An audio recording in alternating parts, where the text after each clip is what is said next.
Tout d'abord, je remercie le club de génie civil de l'USTHB pour avoir organisé cette conférence online et ce sujet précisément dû au séisme qui se produisent actuellement tout le long de la côte algérienne, de l'est à l'ouest. Et donc, je me présente, je suis professeur Djilali Benouar, je suis au laboratoire Parti dans l'environnement, je suis directeur de recherche, chef d'équipe, structure et gestion de risques de catastrophe. Et donc, j'enseigne la dynamique des structures, une spécialité qui est quand même aujourd'hui très importante due à l'avancement de la science et de la technologie pour réellement étudier tous ces projets-là. Et ça va au-delà, bien sûr, du génie civil, comme je l'ai expliqué. Donc voilà, je vais commencer alors.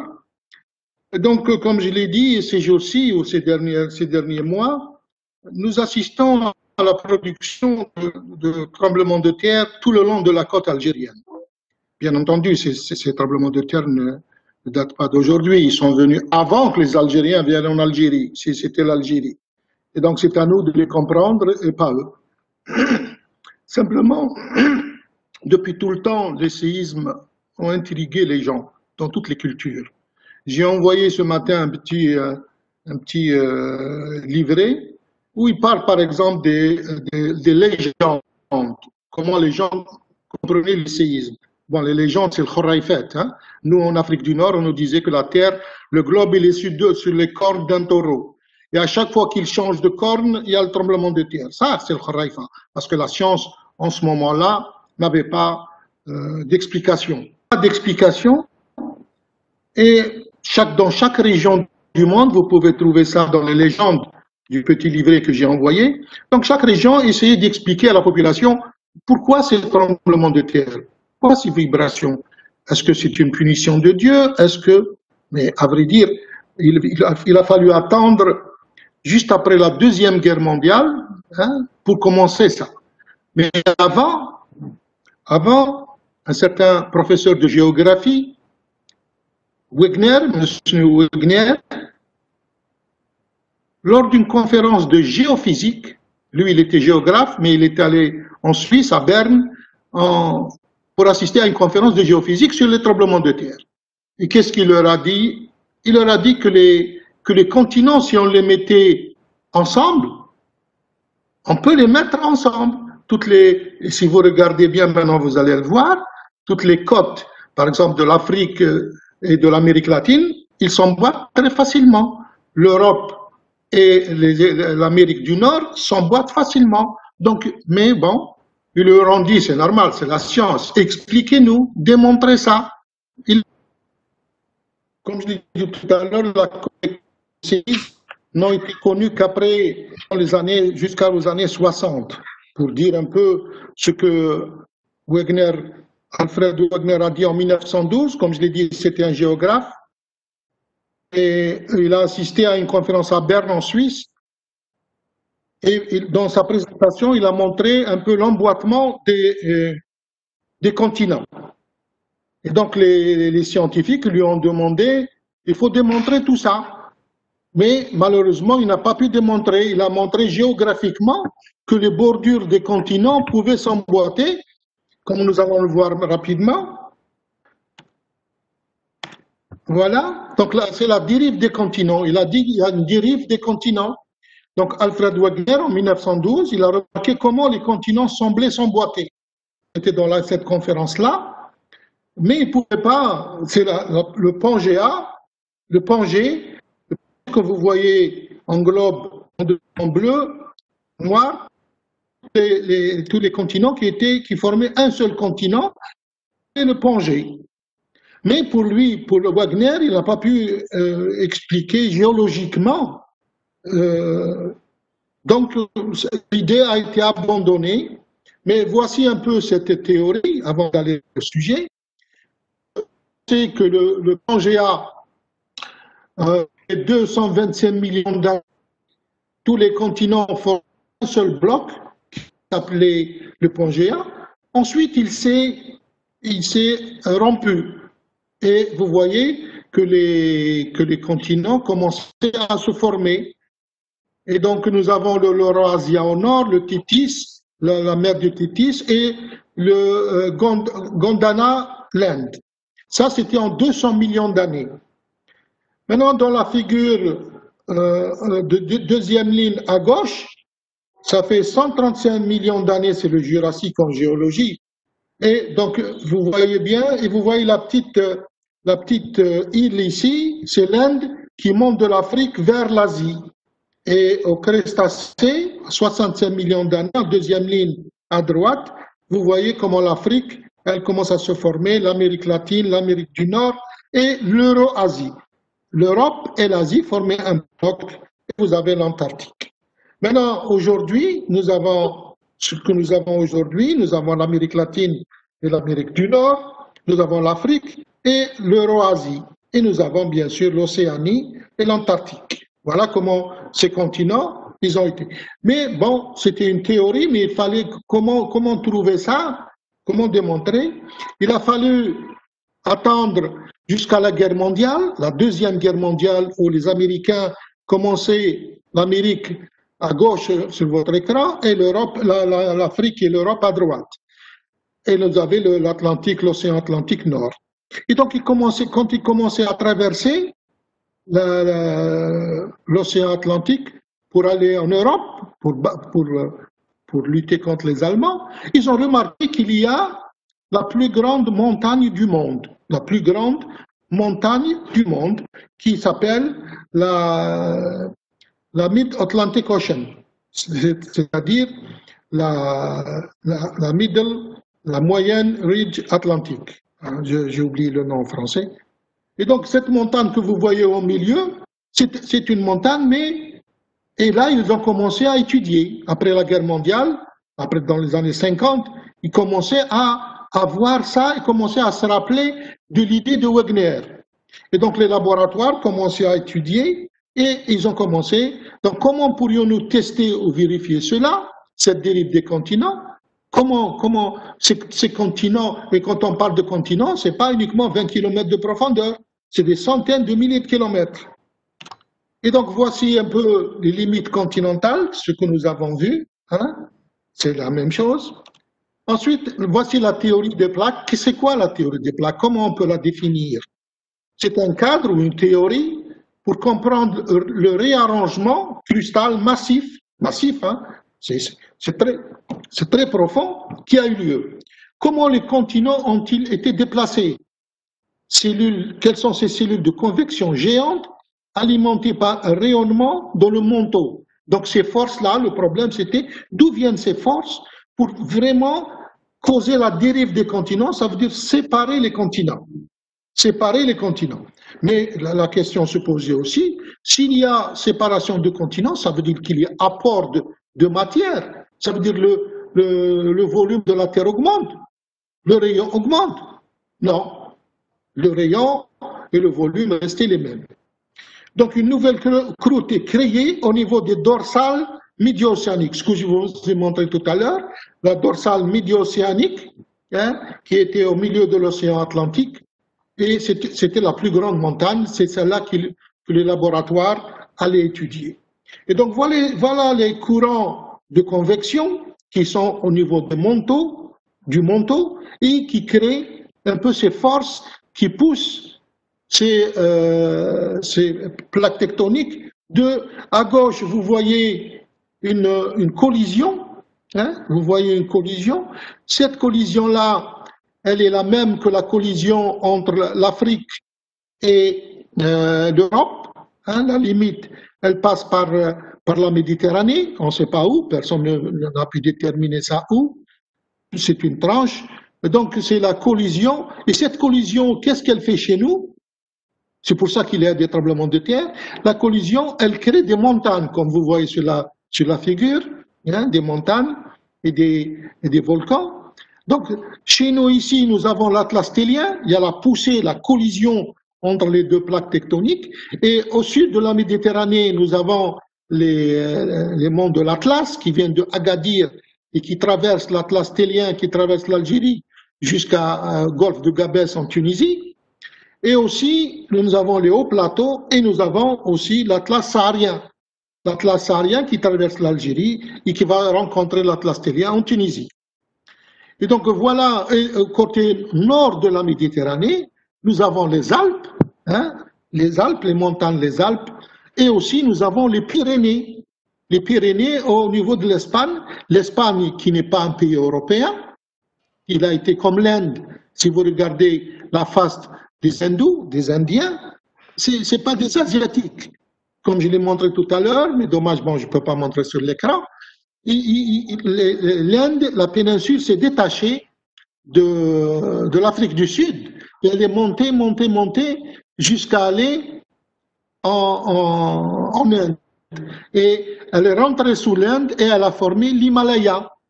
Tout ça, ils ne savaient pas, jusqu'à ce que les spéléologues sont montés au sommet de la Terre à 8826 mètres d'auteur. Et qu'est-ce qu'ils ont trouvé là-bas? C'était la surprise. Ils ont trouvé des mollusques, des coquillages. Oh, ils ont dit comment l'homme, avec toute son intelligence et sa technologie, il a mis beaucoup de temps pour monter au sommet du monde. Alors que nous trouvons, jusqu'à maintenant, il existe, ils sont vendus aux touristes, ces mollusques. Hein, bien sûr, c'est des fossiles. C'est des fossiles de mollusques, mais au niveau de l'Himalaya.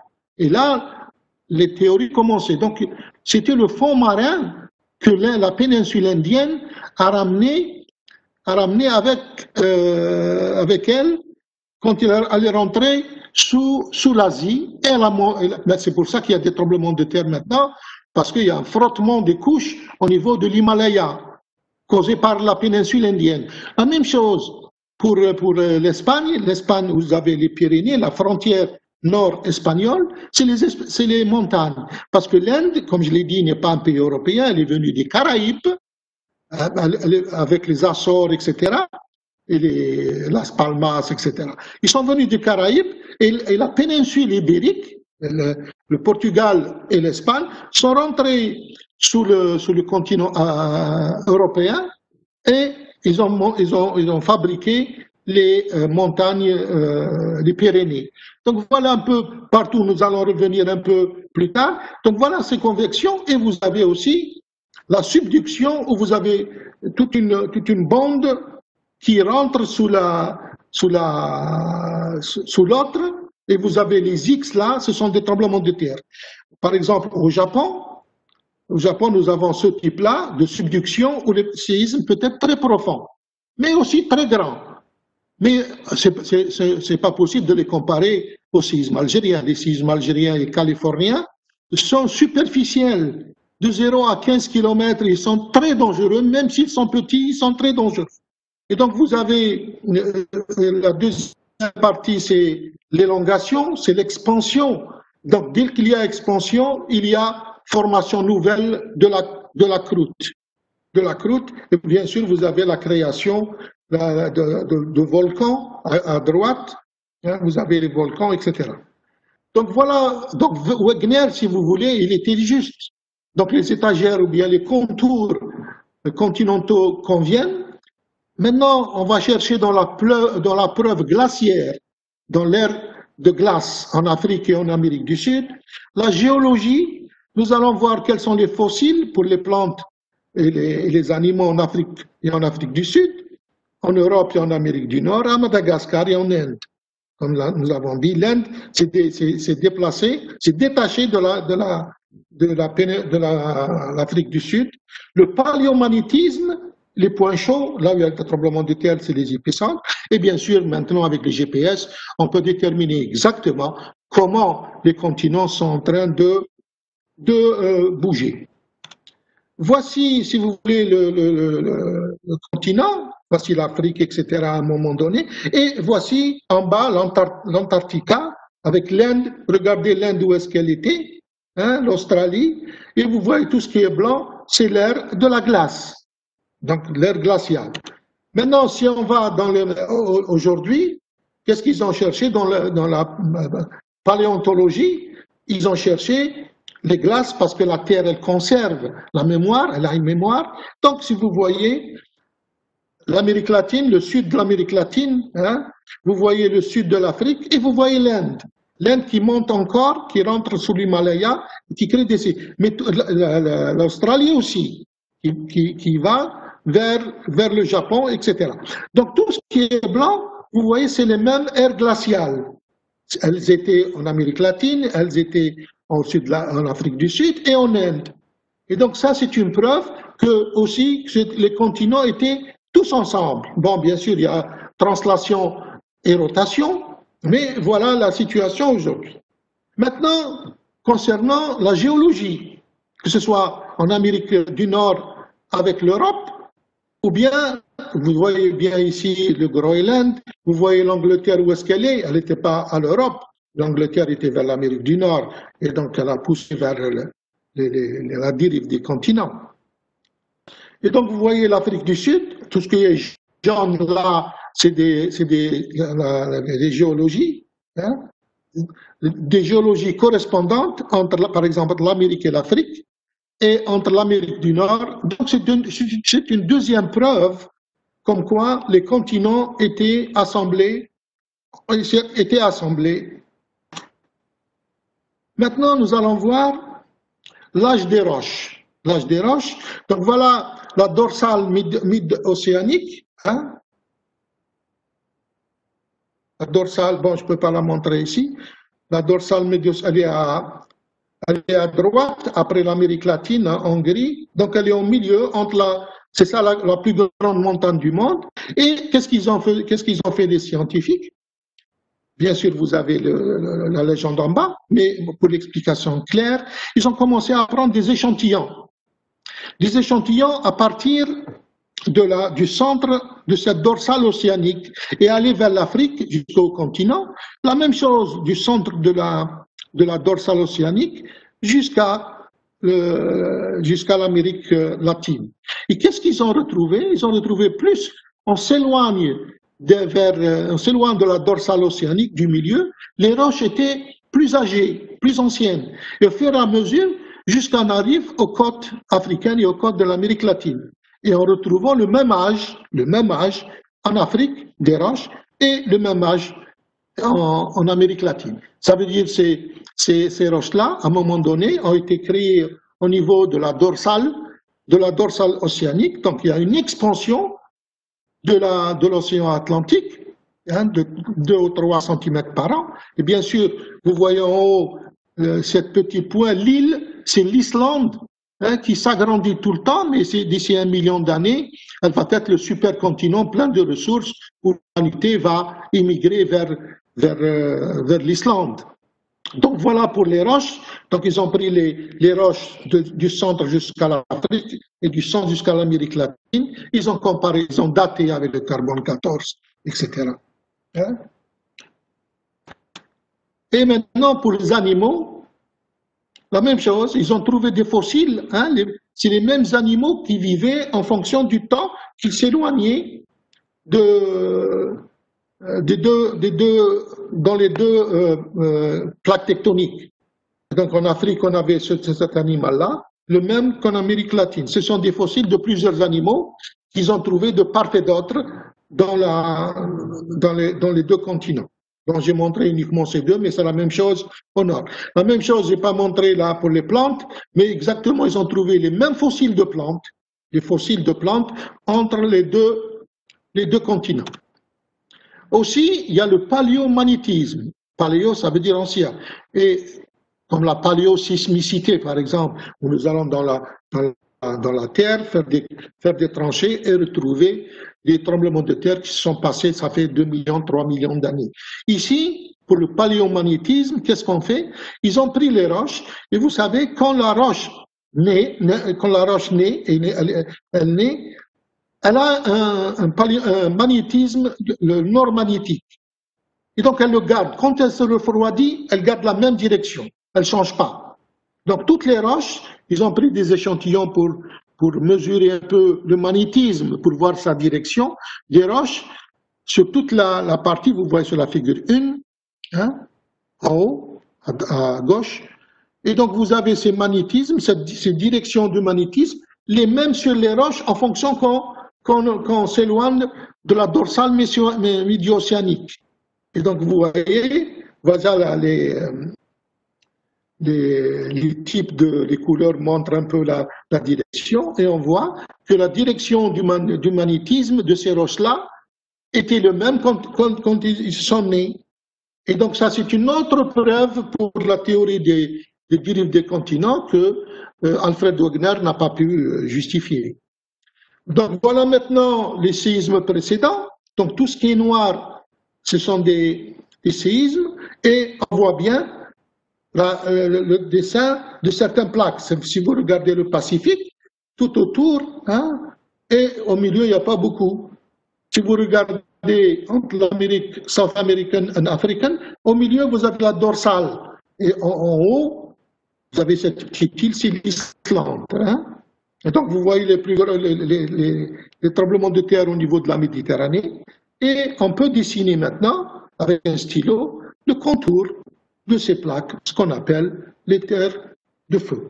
Donc, regardez ce que ça donne. Si on joint tous ces épicentres, hein, tous ces hotspots, voilà.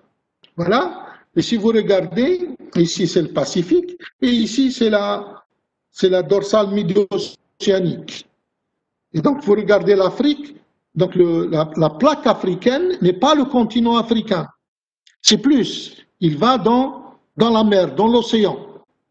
Et donc, c'est très grand. Et vous voyez ces flèches-là pour dire qu'il y a extension, ou bien les flèches qui se rencontrent, il y a compression. Si vous regardez en Algérie, par exemple, vous avez la compression, la compression entre les deux plaques, euro-asiennes et africaines. Ce que j'ai dit tout à l'heure, ça formait les montagnes de chaque côté. Donc, vous avez la même chose, l'Inde ici, l'Himalaya à droite, vous avez l'Inde qui rentre sous le... Si vous allez en Amérique, je vais le montrer tout à l'heure, cette faille ici, cette limite, en Amérique du Nord, San Francisco et Los Angeles, hein, il paraît que dans quelques années, dans 300, 400 années, Los Angeles va, parce qu'elle monte, elle va arriver à San Francisco. Maintenant, c'est 400 kilomètres, donc ça dépend du... Ici, tout ça montre un peu... Avec ça, on peut dessiner les plaques tectoniques. Avec tous ces... Maintenant, chaque plaque, on va lui donner un nom, et les voilà. La croûte terrestre est fragmentée, donc la croûte de la Terre n'est pas unie comme une orange, mais elle est fragmentée comme la tête de la personne, comme le bébé né, il a des fractures, des fissures dans sa tête pour qu'elle puisse s'agrandir. Donc la croûte terrestre est fragmentée en plusieurs grandes sections qui sont appelées les plaques. Donc il y a plusieurs plaques. Regardez ici, la plaque de l'Afrique. La plaque de l'Afrique, comme je l'ai dit tout à l'heure, la plaque africaine, n'est pas uniquement l'Afrique continentale, mais l'Afrique au-delà du continent. Vous avez la plaque euro-asienne en haut, vous avez la limite dorsale océanique au milieu entre l'Amérique du Sud et l'Afrique, et l'Amérique du Nord et l'Europe. Vous avez toute cette dorsale. Vous avez la plaque sud-américaine, et ici au Chili, etc., juste au milieu de l'Amérique latine, vous avez la subduction, hein, ici la plaque Nazca et la plaque Cocos qui est là. Donc voilà la plaque des Caraïbes, que ce que j'ai dit tout à l'heure, comme l'Inde, l'Espagne qui est là au nord de l'Algérie est partie, elle a rencontré la plaque euro-asienne. Donc vous avez la plaque indo-australienne, et donc c'est normal, ici en Algérie, regardez la plaque africaine, la limite de la plaque, elle passe au nord de l'Algérie, et tout le nord algérien, il est en compression avec la plaque euro-asiatique, et la probabilité d'avoir un séisme est la même sur toute la côte algérienne, partout. Bien sûr, nous allons discuter tout à l'heure du code, pourquoi on ne met pas zone 3 partout, etc. Normalement, c'est une zone 3 de est en ouest, parce que la probabilité d'avoir un tremblement de terre sur la côte algérienne est le même, et nous l'avons vu, Tipaza, Hadi Chlef, Hadi Boumerdes, Hadi Alger, Hadi Blida, tout ça, ce sont des séismes normaux qu'on doit comprendre, que tout le monde doit comprendre, qu'on doit vivre avec, Bien sûr, on doit utiliser les mesures de prévention, les mesures de réduction du risque, hein, ce que nous faisons en dynamique des structures, etc., pour essayer de réduire la vulnérabilité et avoir un bon comportement. Maintenant, les plaques se déplacent les unes par rapport aux autres et forment trois types de frontières de plaques. Vous avez la plaque convergente, comme je l'ai expliqué tout à l'heure, la collision, mais la collision qui forme des montagnes et la collision par subduction. Vous avez la frontière divergente qui diverge comme cette grande montagne au milieu de l'océan Atlantique. Hein, ça diverge, les plaques divergent et puis il y a de la matière qui sort et une nouvelle croûte terrestre est formée et c'est continu. Donc d'un côté vous avez la divergence, ça veut dire apport de la matière, mais de l'autre côté vous avez la convergence, destruction de la matière. Et donc vous avez un équilibre, donc rien ne se crée, rien ne se perd, tout se transforme. Bien entendu, sans le tremblement de terre, la vie n'aurait pas vécu tout ce temps-là, des milliards d'années. Parce que tout le temps, il y a de nouvelles ressources qui viennent à travers le globe et il y a les anciennes qui partent, etc. Donc, vous avez tout cette vie et si vous voulez, les tremblements de terre sont nécessaires à la continuité de la vie sur Terre. Et vous avez la limite décrochante comme celle de San Francisco, la faille de San Andreas. Donc, voici les trois types. Hein. Ici, vous avez dans la collision, simplement la collision. Donc, vous avez continental à gauche, hein, je suis à gauche. Vous avez la collision continentale. Vous avez les montagnes, ce que j'ai expliqué tout à l'heure, les montagnes en Méditerranée du Sud et en Méditerranée du Nord. Ensuite, vous avez la collision de la croûte océanique avec le continent. Alors aussi, vous avez des volcans et vous avez des... Et ensuite, vous avez la même chose, la collision océanique. Comme au Japon, par exemple, vous avez cette collision au large. Maintenant, les tremblements de terre aux marges des plaques, et voilà, donc pour les tremblements de terre, les étoiles que vous voyez ici, à la première en haut, vous regardez, l'étoile, elle est très superficielle dans la lithosphère. Très superficielle, c'est comme en Algérie, par exemple, aussi nous avons ça, mais nous n'avons pas la divergence. Mais ça se produit au niveau de l'océan Atlantique. Donc les étoiles indiquent les foyers des séismes. Pour les divergents, ils sont superficiels et faibles. Pour la subduction, ils peuvent être profonds jusqu'à 700 km de profondeur, pour la subduction. Hein, et pour la convergence, jusqu'à 300 km, et parfois, ils sont très forts. Maintenant, la faille décrochante, elle va jusqu'à 100 km et souvent fort. Ça, c'est seulement en Californie que vous avez les deux en bas. Ça s'appelle transform fault. Donc, vous avez cette faille décrochante, on l'appelle décrochante. Et vous avez ici, regardez ici la deuxième d'en haut, vous avez la lithosphère qui rentre dans le manteau, bon, elle va se mélanger avec les ressources à l'intérieur, et puis elle va sortir ici, par exemple, dans l'océan ou quelque part ailleurs.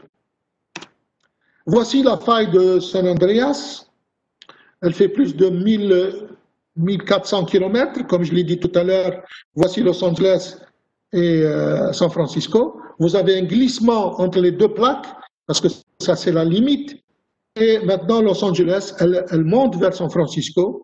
Et d'ici quelques millions d'années, à peu près c'est 1 centimètre par an, quelque chose comme ça, et maintenant il y a plus de 600 km entre San Francisco et Los Angeles. Donc ça monte et un jour, San Francisco va être collé à Los Angeles.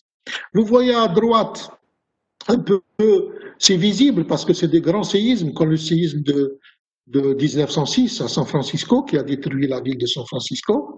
Donc, au niveau de la Californie, vous voyez exactement, en surface de la Terre, parfois il y a beaucoup de failles qui sont ce qu'on appelle failles aveugles, qui ne se voient pas au centre de la Terre, mais pour les grands tremblements de terre, la faille monte jusqu'à la surface et les gens, comme celui de l'Snam en 1980, la faille existe jusqu'à maintenant et on voit le dénivellement causé par la faille. C'est un séisme de 7,2. Voici les différents types de failles. Vous avez la faille normale, comme celle de Schleff, 80. Vous avez la faille inverse à la normale. Et vous avez la faille décrochante, comme celle de la Californie. Donc voici un peu les différents types de failles que vous pouvez reconnaître sur le terrain. Maintenant, donc voilà un peu pour ces failles et pour ces... Bon, c'est pas en détail, mais bon. Maintenant, le point central, le foyer ou bien le focus dans la figure, ou bien l'hypocentre d'un tremblement de terre est le site de premier mouvement. Le premier mouvement sur une faille est le centre de libération de l'énergie. Donc toute cette énergie-là est libérée au niveau du centre. Mais bon, c'est bien de dire ça pour schématiser, mais toute cette grande énergie que nous allons voir tout à l'heure, elle ne peut pas se libérer en un point. Donc c'est un volume, c'est une sphère. Et le barycentre de la sphère, on l'appelle le focus, le foyer ou l'hypocentre. L'épicentre, quand on parle d'épicentre d'un tremblement de terre, est le point directement du foyer sur l'épicentre. Le foyer sur l'épicentre au niveau de la Terre. Donc, c'est ce qu'on appelle la zone épicentrale. C'est-à-dire là où il y a beaucoup de destruction, tout ça, cela on appelle la zone hypocentrale. Donc, vous avez la faille qui est oblique, et vous avez l'épicentre à la surface de la Terre, et le foyer ou l'hypocentre. Maintenant, quand vous avez ce tremblement de terre, vous avez ce qu'on appelle les ondes sismiques. Nous avons les ondes de volume, qu'on appelle MB, elles se propagent vers l'extérieur, là où il y a la libération d'énergie, l'explosion. Elles se propagent vers l'extérieur dans toutes les directions. C'est comme si vous jetez une pierre dans une mare d'eau, à la mer ou là, dans un étang. Qu'est-ce que vous voyez? Vous voyez cette énergie du choc de la pierre dans l'eau. Vous voyez ces ondes-là qui transportent l'énergie et elles diminuent au fur et à mesure qu'elles s'éloignent du choc, du centre. Donc ces ondes de volume MB, nous allons voir comment elles réagissent. Il y a deux à partir du foyer et ont la capacité de se propager à l'intérieur de la Terre. Donc le séisme peut être à Schleff, mais il est enregistré diamétralement opposé, par exemple, en Australie, parce que ces ondes de volume P et S se propagent dans l'intérieur de la Terre. Donc, comme pour les séismes de Schleff de 1980, magnitude 7,2, nous avons récupéré les données d'Australie, par exemple, pour faire de la recherche sur ça. Maintenant, les ondes primaires. C'est quoi ces ondes primaires? Les ondes primaires, ce sont les premières ondes que vous ressentez quand il y a un tremblement de terre avec du bruit. Et nous allons voir pourquoi. Qu'est-ce que c'est ce bruit? D'où vient? La deuxième, juste après, viennent les ondes de cisaillement, les ondes secondaires. Donc vous avez les ondes primaires et les ondes secondaires, les cisaillements. Et nous allons avoir la troisième, ce qu'on appelle les ondes de surface. Mais restons dans... Voilà. Maintenant, vous avez les ondes de surface. Ces ondes de surface se propagent autour de la Terre, mais pas à travers la Terre. Ils ne peuvent pas traverser la Terre comme les ondes de volume P et S. Elles sont guidées par la surface de la Terre. Elles sont guidées par la surface de la Terre. Maintenant, comment le tremblement de terre est créé, comment il se produit, pourquoi il se produit? Ça, c'est la théorie élastique du rebond du docteur Reid, R-E-I-D. Si vous prenez, par exemple, un morceau de bois à gauche, laissons à droite la même chose, et vous commencez à mettre de l'énergie, vous essayez de le déformer. Donc il va commencer à résister, commencer à se déformer, mais à un moment donné, il ne peut plus retenir, c'est la troisième figure, il va lâcher brusquement. Donc il va libérer toute l'énergie que vous avez mis à l'intérieur du bâton, rapidement, et il va libérer cette énergie.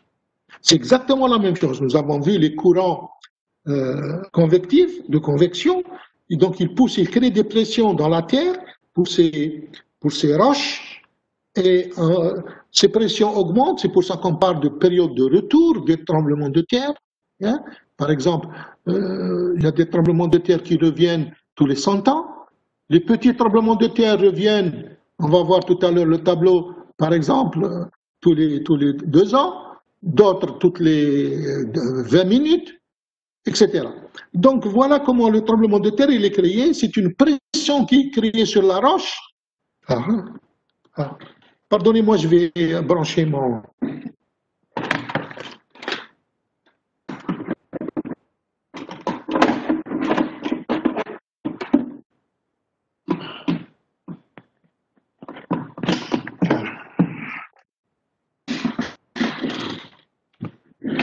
Et donc voilà comment l'énergie est libérée brusquement. Brusquement, elle est transportée par les ondes que nous avons vues. Toutes ces ondes que nous avons vues, elles les transportent.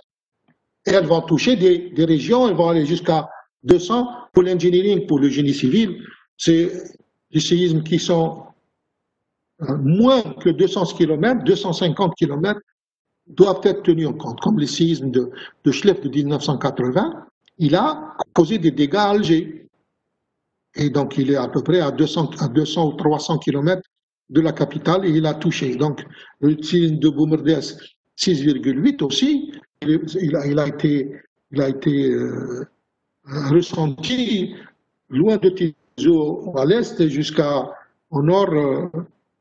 Et donc, voilà comment. Et vous voyez là, à droite, tous le changement de rocher, comment le rocher change et comment le rocher, avec la pression des courants de convection, le rocher ne va plus pouvoir résister à cette énergie et il va lâcher. Donc, si c'est une petite énergie, il lâche une petite énergie, ça veut dire que c'est un petit tremblement de terre.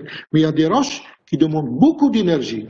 Ça veut dire que l'énergie s'accumule, mais s'il n'y a pas de tremblement de terre pour une grande durée, là où il y avait, ça veut dire qu'on doit se préparer pour un grand tremblement de terre.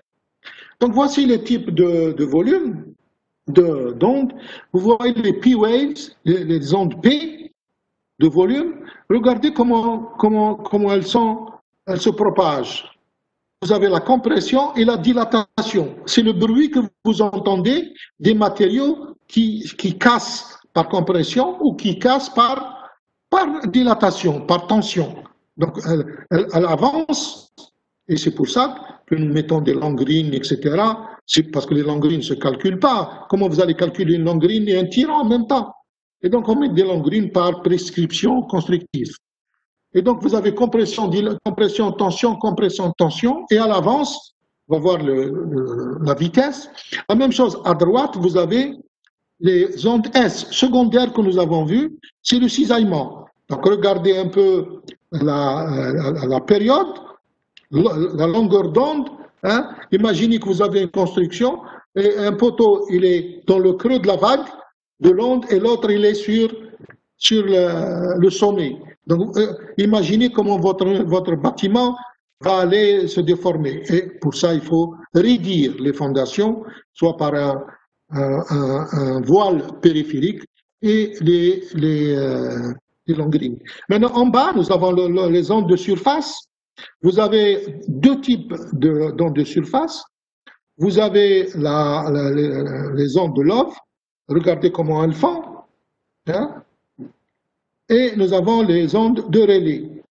Ils font des rotations, hein, des cercles. Regardez comment les mailles se déforment. Et ça, c'est les deux. Maintenant, voici encore un peu comment ces ondes-là, ça c'est la direction de propagation. Hein. Vous avez la tension et la compression, et c'est dangereux pour les... Est-ce que vous voyez ça? Oui, monsieur, les ondes de volume. Ouais. Ah, vous voyez ça?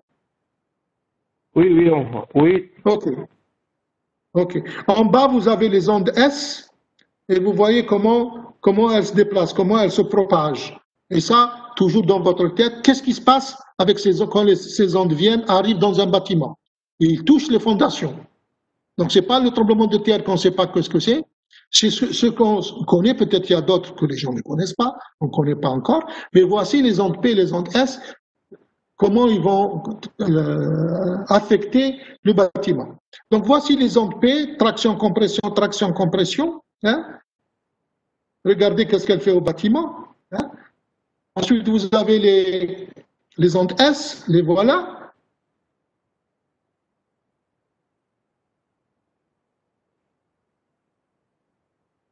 Les ondes S qui frappent le bâtiment. Et ensuite, vous avez les ondes P, les ondes de surface, de love et de relais, et le bâtiment est parti. Donc, ce sont les ondes de surface qui causent les dégâts. Ce n'est pas les PS. Les PS sont utilisés pour calcul de l'épicentre, calcul de la magnitude, comme les surfaces sont. Donc, voilà les trois, les ondes P le premier, les ondes S le deuxième, et les ondes de surface les troisièmes, qui sont moins rapides. Les plus rapides sont les ondes P, ensuite vous avez les ondes S, ensuite vous avez les ondes de surface, les ondes de Love. Voilà. Voilà maintenant un peu ces ondes-là. Vous avez le temps d'arrivée, la première c'est les ondes P, la deuxième, arrival time en seconde, c'est les ondes S, et on fait la différence S-P. Connaissant le modèle de vitesse de ces ondes, on peut déterminer la distance jusqu'à la station sismologique. Nous avons maintenant les ondes S les plus grandes, S-Wave Arrival Time, c'est ça les grandes amplitudes, c'est l'amplitude. Hein. Ici, elle fait 0, elle fait 15 plus. 100, 150, 180 mm. Voilà maintenant ce que je vous ai dit, voilà en plus clair le bruit blanc, le bruit, vous avez l'arrivée, le temps d'arrivée des P, ensuite vous avez le temps d'arrivée des S, enfin l'arrivée des ondes de surface. Donc tout ça, vous allez les ressentir lorsqu'il y a un tremblement de terre, vous avez P, vous avez S, P, S et les ondes de surface. En bas, vous avez un modèle de vitesse. Un modèle de vitesse qu'on peut réaliser facilement hein, par des explosions ou bien par les tremblements de terre en enregistrant les tremblements de terre. Donc nous avons, et donc on utilise toujours X est égal à VT. Hein, X c'est la distance, nous allons voir qu'est-ce que c'est. Et V c'est la vitesse, on détermine ici. Et T, c'est le temps. Voilà comment on localise un épicentre. Vous avez les trois stations sismographiques. Et donc, vous allez tracer, comme je l'ai dit, X est égal à VT. Si vous connaissez la vitesse, si vous connaissez le temps, vous pouvez déterminer la distance. Ici, c'est 4000 km. Ici, c'est 6000. On trace le cercle et l'intersection, ça c'est exagéré, c'est pour vous montrer un peu comment ça se passe.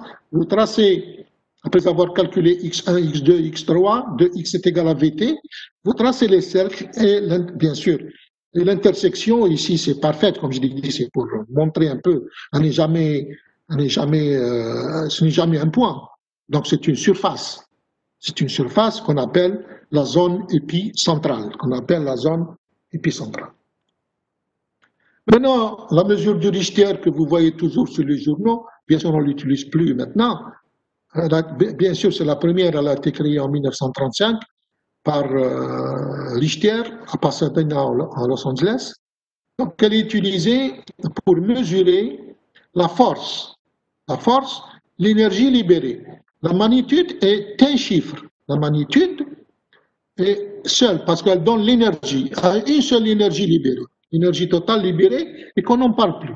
Contrairement à l'intensité qu'on va voir tout à l'heure. Donc l'énergie libérée d'un tremblement de terre, il attribue un chiffre unique pour quantifier la taille du tremblement de terre. C'est une échelle logarithmique de base de 10.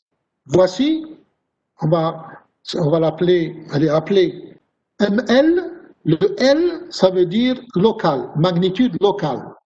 Magnitude locale parce qu'il y a eu des problèmes avec Richter, il y a un japonais qui a trouvé le premier, maintenant il l'appelle magnitude locale.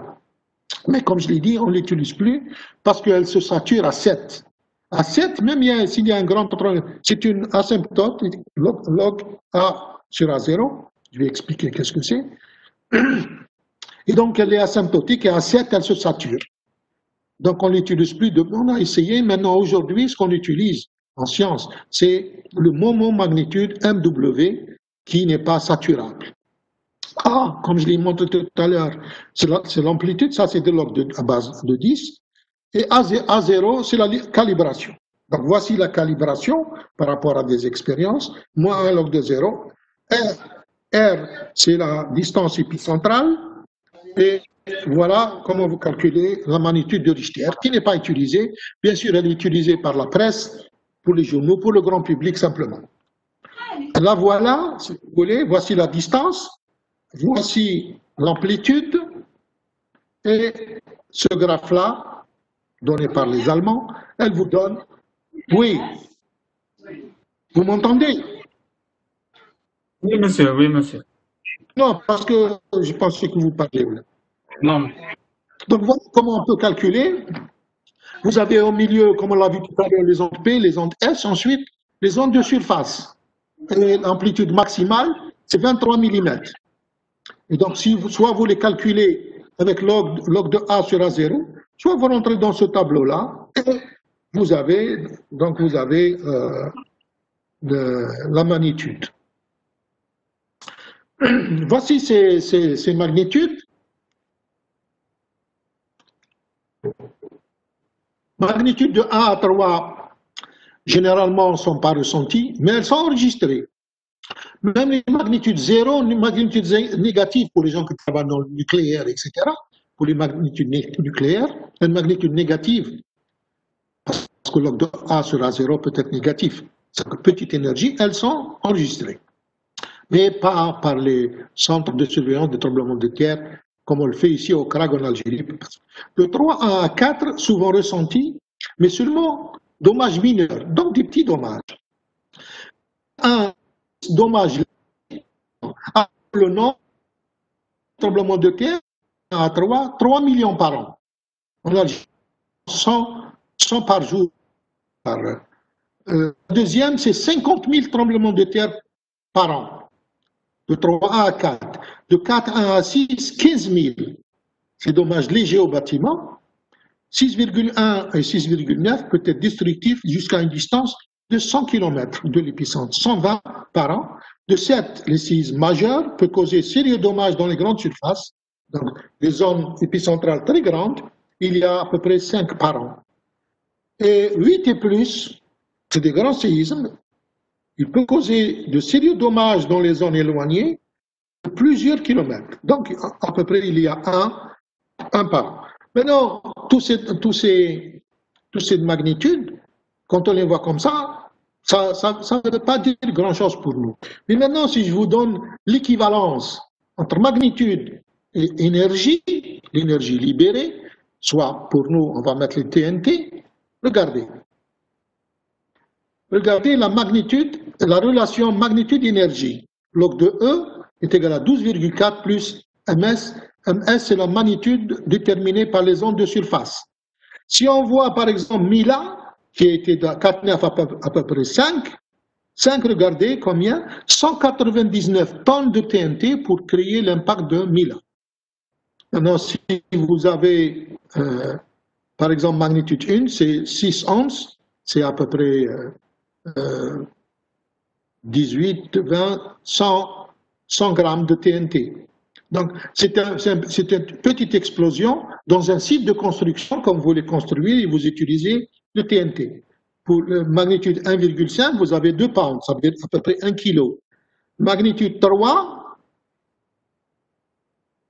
non, magnitude 2, c'est 13 pounds, ça fait 6 kg. Ce sont 6 kg de TNT qui sont utilisés dans les carrières.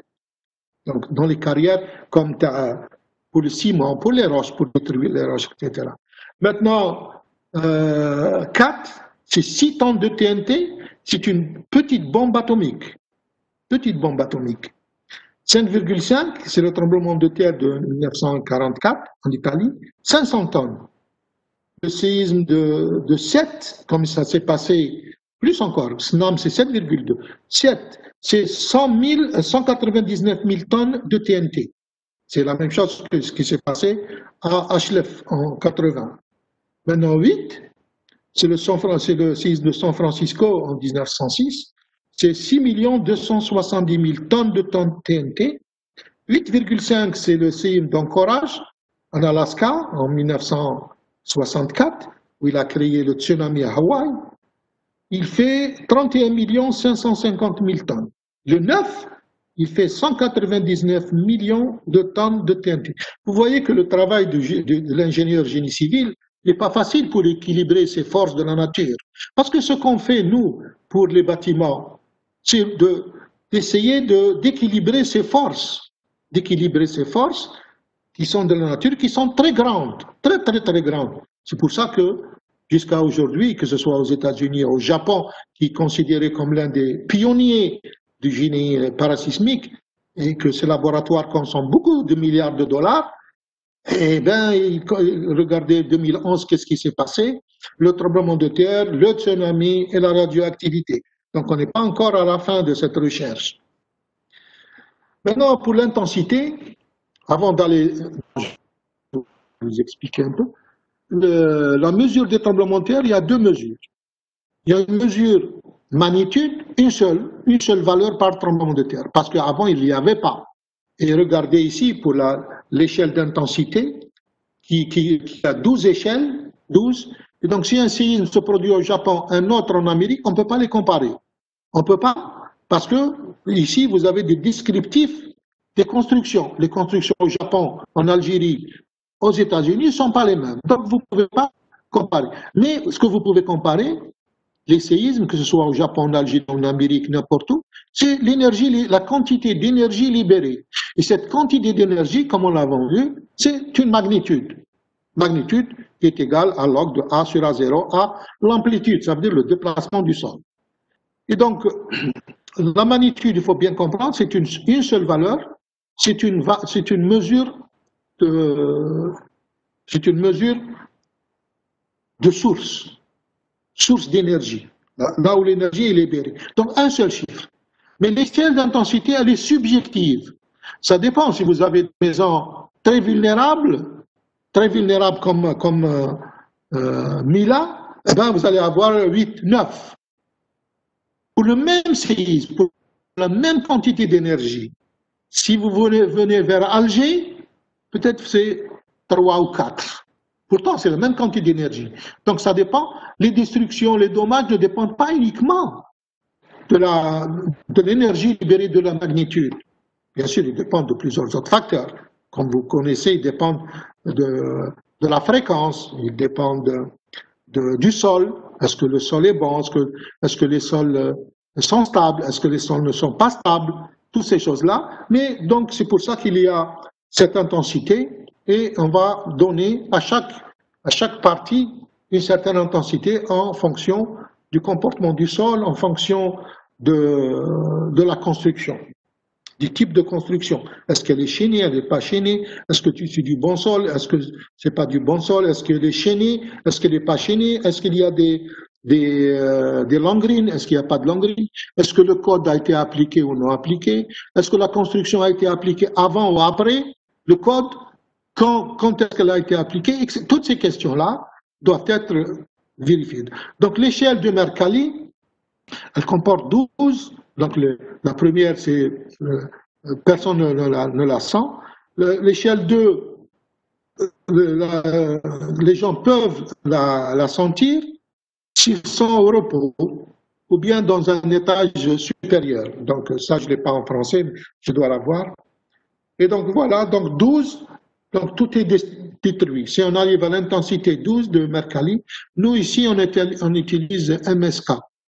MSK, c'est une mesure, c'est américain.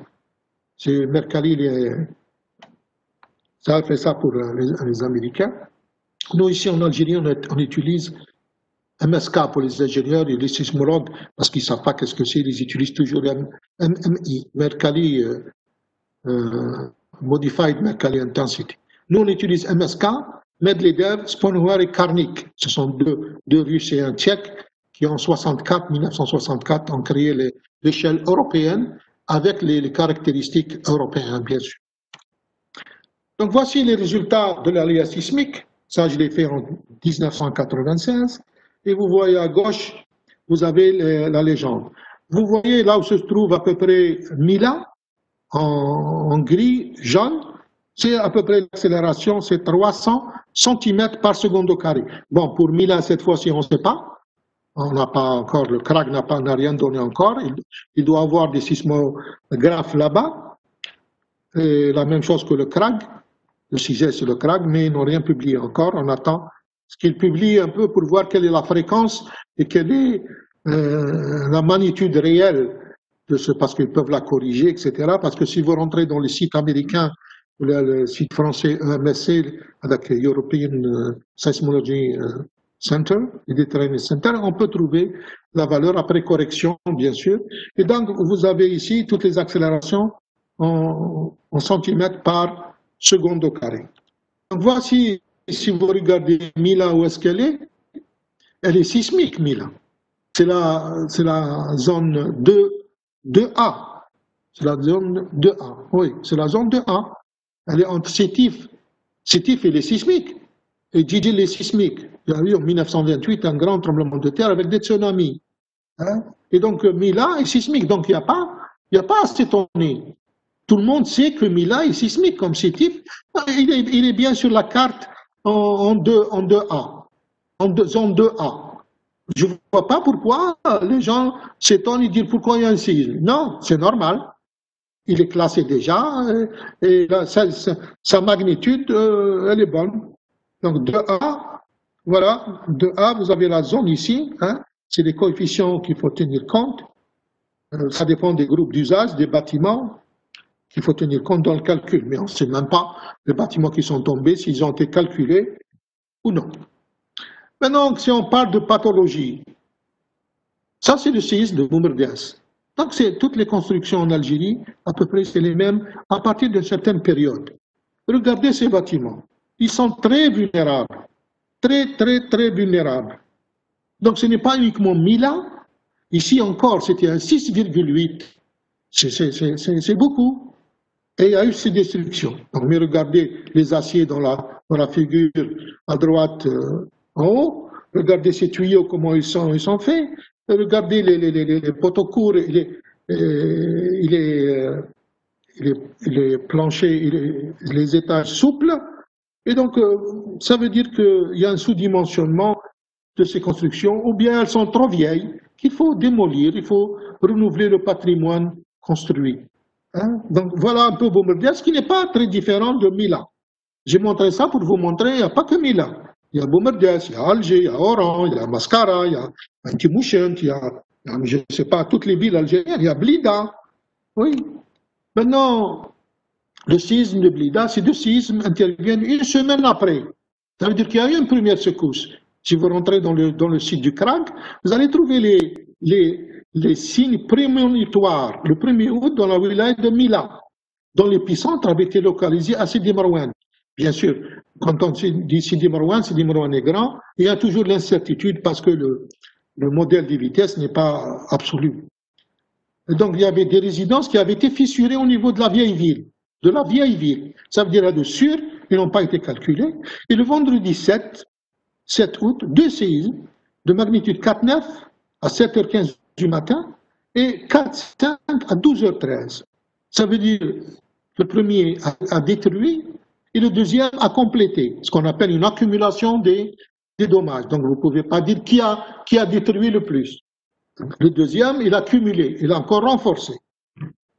Et donc les fissures enregistrées dans plusieurs maisons, dans les communes de Tlarma, de Teraï Beinem, Bouhatem, Atmaniya et Chilgomlaïd, en plus de chutes de pierre, bien c'est normal avec les vibrations, et comme il n'y a pas d'entretien des autoroutes, etc., reliant les wilayas Mila et Djidji, la région de Hammam, Beni Haron, il y a eu des chutes de neige. Et donc voilà la pathologie un peu des constructions. Hein. Le barrage en bas à droite, il n'a pas été touché. Vous pouvez le trouver avec Google pour voir la vidéo. Mais si vous regardez les deux premières photos, regardez-les, j'ai mis deux pour essayer de trouver les aciers. Je n'ai pas trouvé d'acier. Ça ne se voit pas. Ou bien ils sont minimes, ou ils sont fins. Je sais pas. On ramener les aciers, la cache.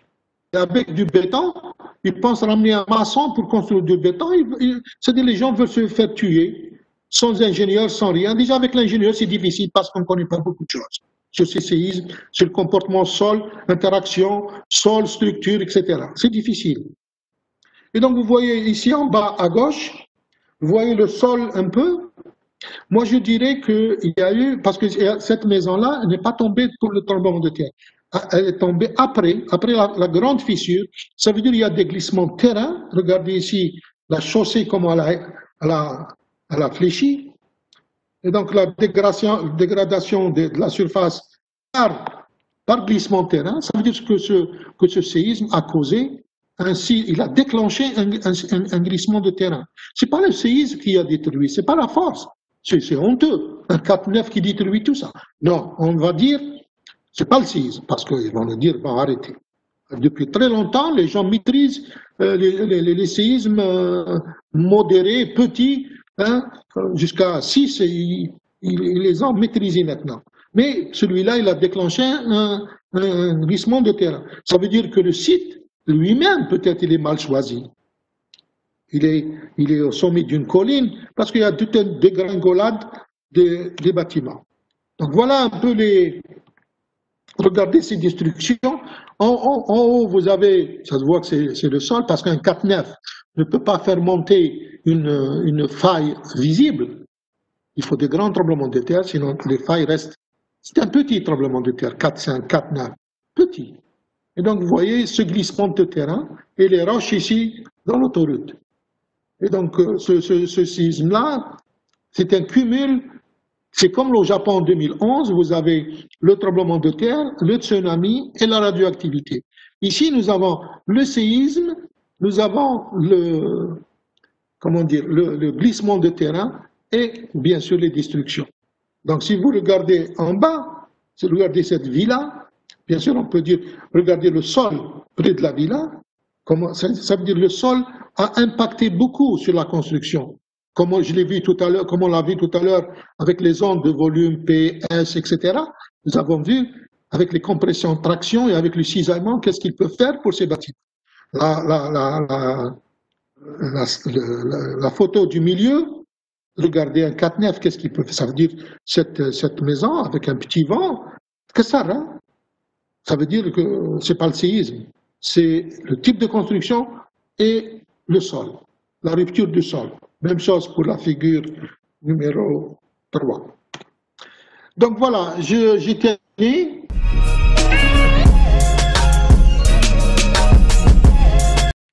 Ils peuvent. Bon, la première question, c'est Mila n'est pas considérée comme une zone sismique. Mais pourtant, un séisme a frappé et engendré des dégâts. Bon, ça j'ai répondu. Oui, je vous ai montré cette question.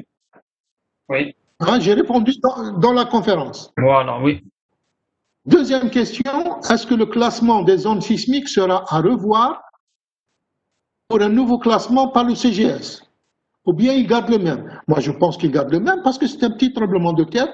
Il ne peut pas affecter la carte de macrozonation. C'est un petit. Si c'était un grand de 7,5, etc., oui, on le rentre dans la procédure de calcul d'aléa sismique et là, ça va changer la carte. Mais ici, c'est un petit. Troisième question. Est-ce qu'il y a un nouveau couloir de séisme a fait sortir dernièrement en Algérie, sachant qu'on a vécu la secousse tellurique de Tipaza? Non, comme je l'ai dit, ça j'ai répondu aussi, tout le nord de l'Algérie, jusqu'à l'Atlas saharien est sismique, parce que toute cette bande de 300-400 km, elle est sur la limite des plaques, entre la plaque africaine et la plaque euroasienne. Donc Tipaza, Mila, Sétif, Constantine, Oran, Alger, Blida, ça n'a pas il va y avoir des séismes, tout le temps il va y avoir des séismes. On doit vivre avec, on doit apprendre à vivre avec, on doit apprendre à construire, on doit apprendre à dimensionner les constructions, etc. Et donc, il n'y a pas de nouveau couloir, c'est la tectonique de la région. Quatrième question, troisième. Un séisme de 4,9 n'est pas considéré, un séisme de 4,9 n'est pas considéré comme un séisme vraiment très fort. Pourquoi il a fait pas mal de dégâts? Ça aussi j'ai répondu. C'est pas la force du séisme qui a détruit ces maisons, mais c'est leur faiblesse, leur vulnérabilité. Parce que peut-être qu'ils sont construits sur un mauvais sol, sur des alluvions. Oui, peut-être qu'ils sont construits sur une pente qui n'a pas étudié. Donc le cercle de glissement a été déclenché. Je ne sais pas quelle est la magnitude, l'accélération de ce tremblement de terre, nous allons le voir. Combien cette accélération a pu déclencher le glissement de terrain. Quatrième ou cinquième question, est-ce que le problème revient à la nature du mouvement des plaques ou bien le non-contrôle de la construction? Non, ici il y a deux. C'est normal, le mouvement des plaques, il a agi, il crée la faille. C'est la faille qui a travaillé. La faille ne peut pas travailler. Imaginez la faille de San Andrea qui fait plus de 1000 km, si elle travaille une seule fois, elle détruit le monde. Elle détruit le monde entier. Donc, les failles sont divisées en segments. Ça dépend quel segment il va lâcher. Le premier segment, par exemple, 4,9, il a lâché. Le deuxième segment, c'est 4,5. Donc, c'est des segments qui lâchent. Et moi, je dirais, c'est le non-contrôle de la construction qui a créé ça. Depuis l'installation de ces maisons, bon, elles sont anciennes. Je ne sais pas combien anciennes, 1000 années. Mais c'est beaucoup plus la construction parce que le séisme est très faible. Il y a aussi l'emplacement de ces maisons. S'ils sont construits sur des alluvions, s'ils sont sur une colline, et que le séisme, avec une accélération donnée, on va voir combien, peut déclencher le glissement de terrain. Maintenant, le barrage de Beni Haroun, d'après ce qu'on dit le ministère des Ressources en eau, d'après le vidéo qu'on a vu, il n'a pas été impacté par le séisme. Sixième question, la fissure qu'on a observée, est-ce que c'est une faille? Si oui, il s'agit de quel type? Et est-ce qu'elle a été connue avant? Non, ce n'est pas une faille. Une faille ne peut pas monter à la surface avec un 4,9. Non. Donc c'est dû à un glissement de terrain, comme vous l'avez vu. Moi je dirais que c'est un glissement, parce que la faille 4,9 ne peut pas aller en surface, elle n'est pas visible. Hein. Seule la faille de Schleff 7,2 qui est visible. Quel type de faille? Donc ce n'est pas une faille. Est-ce qu'elle a été connue? Donc ce n'est pas une faille, c'est un glissement de terrain. Ont-ils été bâtis selon les normes? Moi je dirais non. Parce que les normes, parce que les normes c'est le minimum. Et un 4,9 ne donne pas une grande accélération. Peut-être c'est 0,12 ou 0,13 G. Donc ça ne peut pas. Combien est l'accélération du séisme et coefficient de comportement? L'accélération du séisme, je ne la connais pas. Elle n'est pas encore donnée par les gens, le CGS qui contrôle ça et le CRAG. Et donc, on va attendre qu'ils publient leurs données. Le coefficient de comportement, maintenant, le coefficient de comportement, vous allez sur le code parasismique algérien, le RPA, à la page 41, et vous allez trouver, pour le béton armé, pour certaines catégories, vous allez trouver l'acier, les constructions en acier, constructions en maçonnerie et les autres systèmes selon la catégorie du. Et donc vous allez avoir pour le béton armé, il va de 2 à 5, ce comportement, ça dépend de ce que vous avez comme structure, hein, mix portique, voile, etc., pendule inversée, etc. Vous avez l'acier aussi qui va de 4 à 6, de 2 à 6, des constructions contreventées par palais triangulaires, portiques en console verticale, portique autostable, etc. Vous avez la maçonnerie, le coefficient de comportement R, c'est 2,5 et vous avez les autres systèmes. Donc vous allez trouver ça sur page 41 dans le code, dans les règles parasismiques algériennes. Quelle est l'explication de la fissure? Moi, je dis c'est dû au glissement de terrain. C'est quoi l'influence?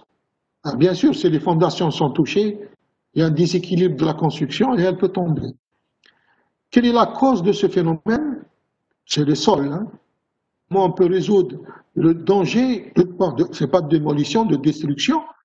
C'est-à-dire, c'est pour ça que les gens étudient le génie parasismique. Ça veut dire qu'ils utilisent ces données-là pour éviter la prochaine fois. Donc, on utilise le génie parasismique et le code, c'est la procédure qu'il faut suivre pour pas résoudre, pas éliminer complètement, mais réduire les dommages. Parce que dans la philosophie du code parasismique, dans le monde entier, depuis le premier jusqu'à maintenant, le code, si vous allez l'appliquer, ça ne veut pas dire que vous n'allez pas avoir de dommages. Pour les séismes petits, hein, jusqu'à 5, 4-5, les constructions ne doivent pas avoir de dommages, à part peut-être les plâtres, les plafonds, c'est tout. Pour les séismes je dirais 5 à 6-5, vous allez avoir des dommages qui sont permis par le code, c'est des dommages d'éléments non structuraux. Non structuraux. Ça veut dire tout ce qui est architecture, tout ce qui est mur de séparation, etc. Pour les séismes majeurs et forts, le code accepte des dommages sur les éléments structuraux. Ça veut dire plancher, poutre, poteau, fondation. Ça, c'est admis par le code. Les dommages sont admis parce qu'ils savent on ne peut pas arrêter les dommages. Ce qui n'est pas admis par le code, c'est la destruction comment on appelle ça?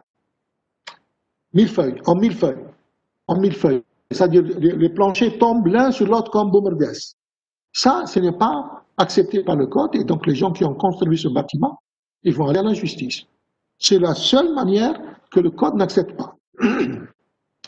Maintenant, la ductilité, la stabilité résistance des bâtiments construits en Béla était faible, oui, bien sûr. Ainsi qu'on peut dire sur la résonance. Bon, la résonance, tant qu'on ne connaît pas encore la fréquence ou la période du séisme et la fréquence ou la période des bâtiments, on ne peut rien dire aujourd'hui parce que c'est lourd. Est-ce qu'il y avait peut-être l'effet du poteau, court, ou bien l'étage souple? Je pense que oui. Mais bon, on n'a pas, dans les photos, on ne les voit pas. À part un bâtiment, le grand bâtiment là je pense que c'est des poteaux courts qui ont fait ça. Je ne sais pas, la région ne montre pas qu'il y a des commerces, etc., où l'étage souple est prépondérant.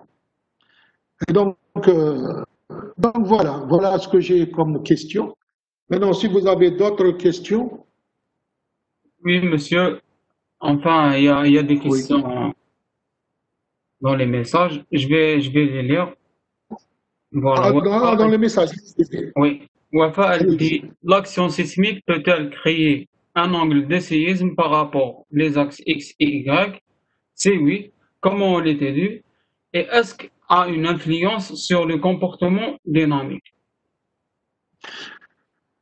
Regardez, le génie civil n'est pas une science exacte. C'est un état d'art. Aux étudiants, donc quand on leur montre dans le code, on dit qu'il faut dimensionner le bâtiment selon ses axes principaux. On dit pas le séisme il vient pas, il suit pas les axes principaux. C'est par hasard qu'il va. Mais on dit qu'il faut dimensionner, il faut designer le bâtiment dans ses axes principaux. Ça veut dire X et Y, sachant que le séisme peut venir de n'importe quelle direction. Donc, mais la probabilité, c'est que les forces par rapport, parce que si vous faites dans l'oblique, c'est-à-dire dans l'oblique, cette force oblique, vous allez la partager en deux, une à gauche, une à droite, et vous avez la résultante qui est là. C'est pour ça qu'on calcule à droite et à gauche. Et moi, je pense que ça n'a pas beaucoup d'influence, pas du tout, au contraire. Ça veut dire on maximise un peu la force. On la partage en deux composantes, une composante dans l'axe X et une composante dans l'axe Y. Voilà. Nordin dit un système à ossature peut-il vraiment résister à un séisme d'une magnitude plus élevée que celle connue à 1000 ans, c'est-à-dire 4,9. Sinon, pourquoi ne pas changer la zone de sismicité pour éviter les risques futurs? Regardez, tout d'abord, on ne dimensionne pas un séisme par rapport à la magnitude. C'est clair ça. On ne dimensionne pas un bâtiment par rapport à la magnitude. Ce que je vous ai montré tout à l'heure pour l'aléa sismique, c'est donné en termes d'accélération, en termes de centimètres par seconde au carré. Donc on ne dimensionne pas par les magnitudes. Ça, c'est pour le grand public. Dans le code, je vous ai montré aussi qu'il y a des coefficients de zones, 0,15, 0,25, 0, par rapport à la zone. 0,25, etc., c'est 0,25 G. C'est 25% de l'accélération. Donc on dimensionne par rapport à l'accélération et pas la magnitude.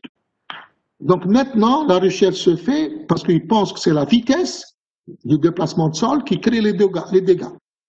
Donc il y a la recherche maintenant pour dimensionner, pour plus tard, dimensionner par rapport à la vitesse du tremblement de terre et non à son accélération. Donc le tremblement de terre 4,9 n'est rien du tout. Quand on va voir l'accélération, on va dire beaucoup de choses. Parce que ces bâtiments, c'est la force sismique, c'est F égale M gamma. C'est l'accélération, c'est pas la magnitude. La magnitude, c'est l'énergie. Je vous ai expliqué. C'est bien ces questions-là, comme ça, les gens vont comprendre. Et je dis que la magnitude, c'est la quantité d'énergie libérée. Alors que nous, on dimensionne par les forces. Et la force, c'est la deuxième loi de Newton, comme on l'a vu en dynamique. D'accord? Oui, monsieur. C'est bon? Oui, monsieur. Bien, encore. D'accord. Pour le RPA, il ne prend pas en considération la composante verticale de séisme, malgré qu'en Algérie, elle est considérable par rapport aux composantes horizontales.